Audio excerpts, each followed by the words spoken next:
Hello, church. This is the second in a series of 3 messages on how the Enneagram helps us and gives us tips on dealing with stress during this coronavirus shutdown. The first video dealt with Enneagram types 1, 2, and 3, and this video is going to deal with 4, 5, and 6 types. I hope that these are helpful to you as you um, try to be the most compassionate self that you are. Discover the depths of God's work in you, and just try to navigate these difficult times. Blessings to you. The fourth type are the romantics. And by romantics, we don't mean that they're um,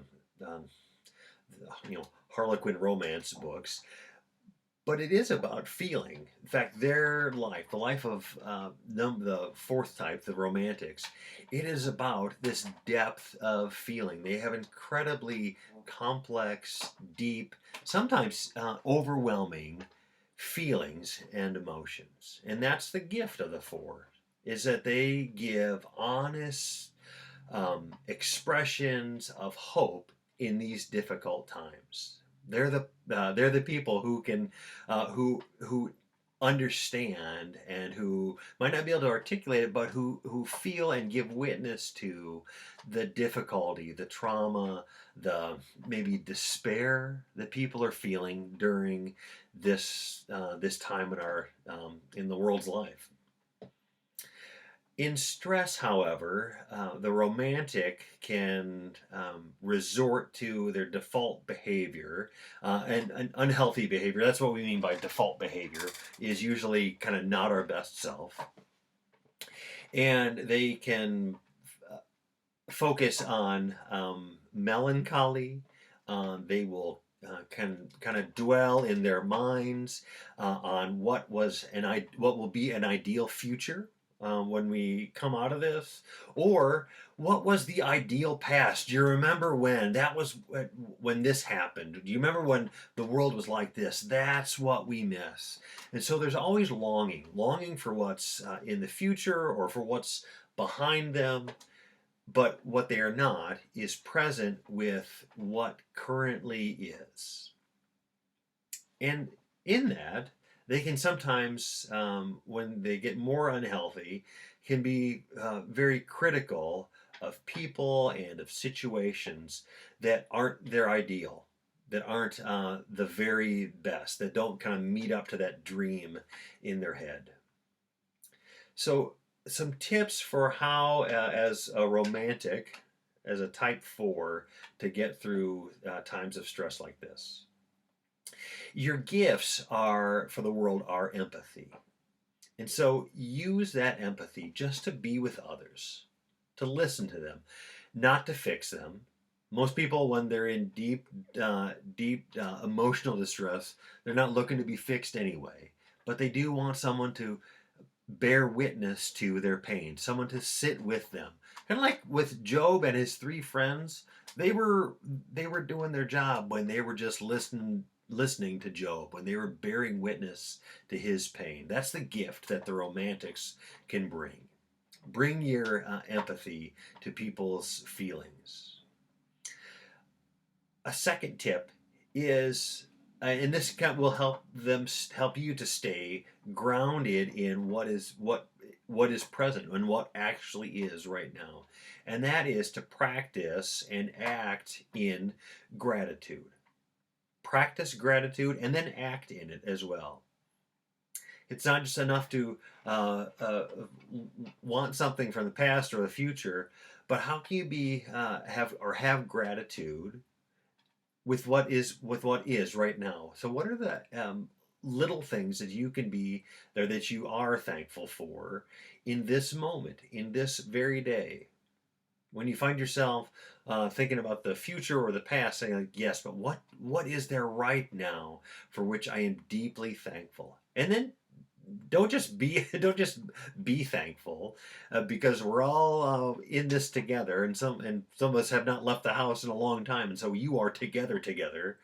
is you need to act in that gratitude. What is something that you're thankful for in your spouse or in your kids or in your parents? And then act on that gratitude. Say thank you.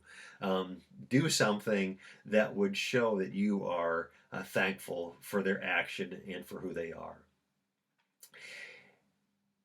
And then third, because fours, like other numbers, they're what's inhibited in them is acting, is actually doing things, is focus on doing things and not just having feelings about them, but do something. So don't just have feelings about what you would like to create or how would you would like to express yourself with music or the arts or writing or a conversation with someone. Don't just have those feelings of how wonderful that would be, but actually do them. Even if it's not going to become, you realize that it won't be the ideal creative expression, do something. Put that into expression, even if it is not the ideal and it's not perfect. Number 5 are the investigators. Investigators are pretty cool under pressure. They're pretty objective, or they're very objective. But they can also, they're also the number that has the least amount of energy of all of these nines. And so they have to parcel out their energy pretty carefully, or they'll just get to a point in the day where it's like, I'm done, I'm tired, I can't do anything more. And so they disengage from others, usually in themselves, and they kind of will go back into their own minds, because that's where fives stay, is mostly in their thinking. They are, as someone said, they are like a head of lettuce, that their heart is in their head. So in stress,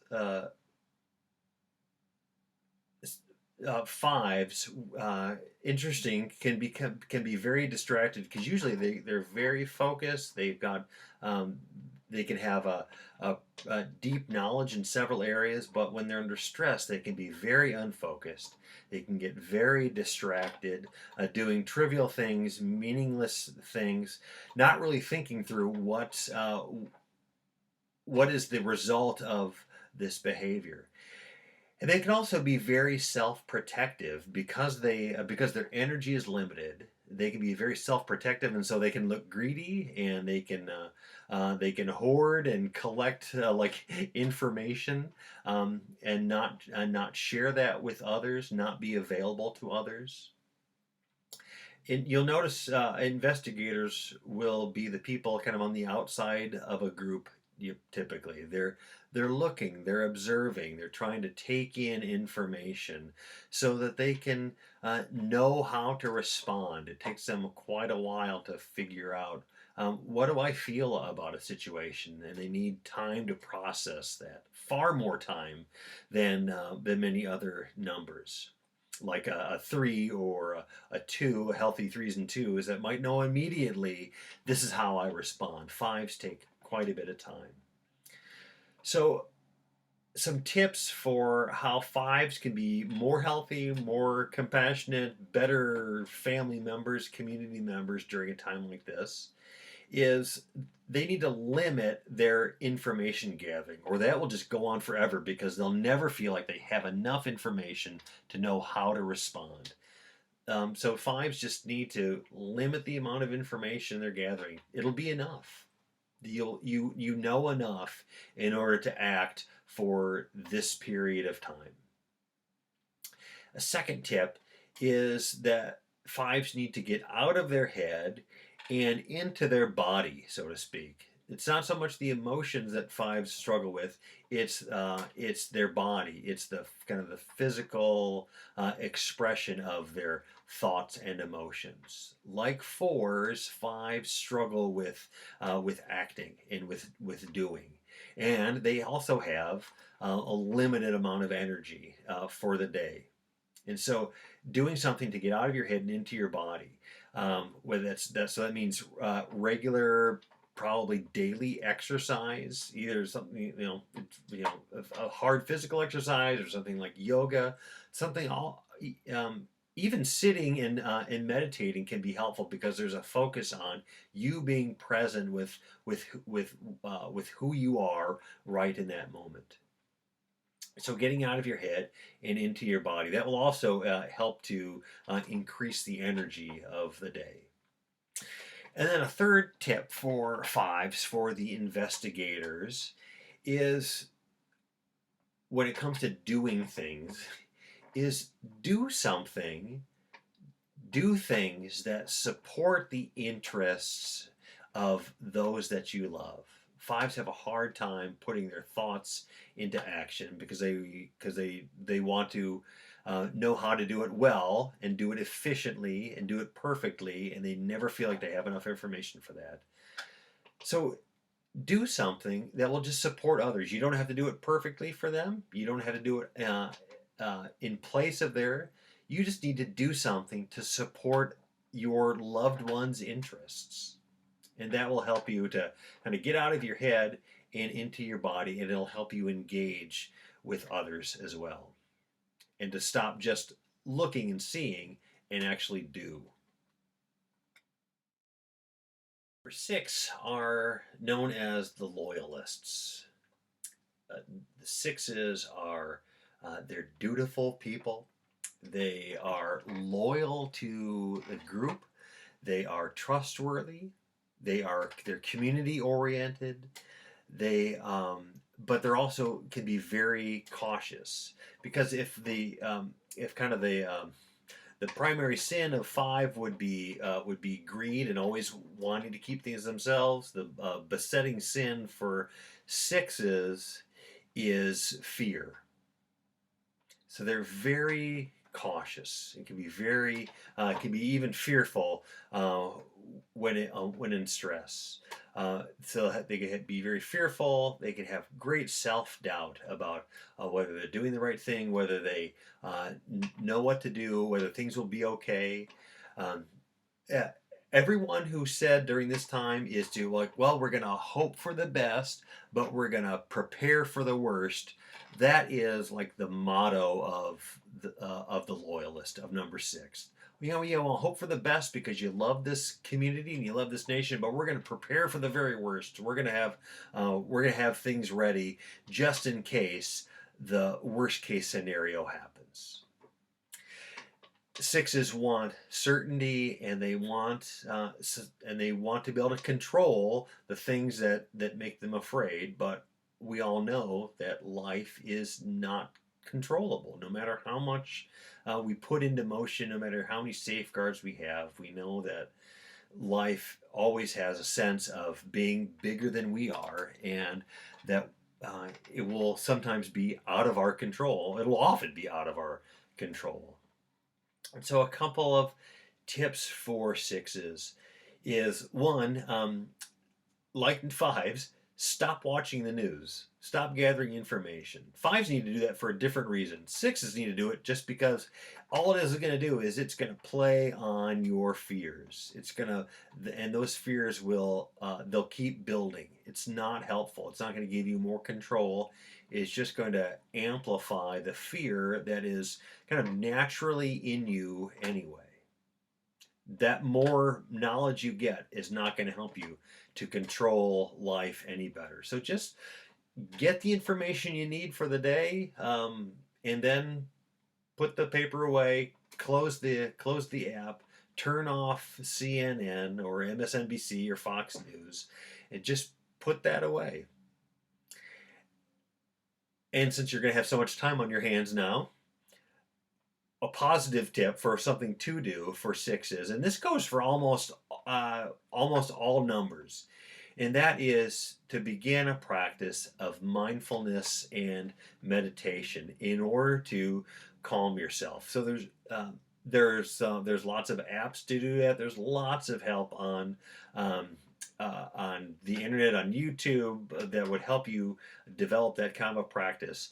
And it is ultimately, fundamentally, a spiritual practice. It is a place that you can encounter the Spirit of God, not just out there as something, but ultimately the Spirit living within you. You find that place where you can trust yourself, you can trust your gut because you're aware that the Spirit is living in you.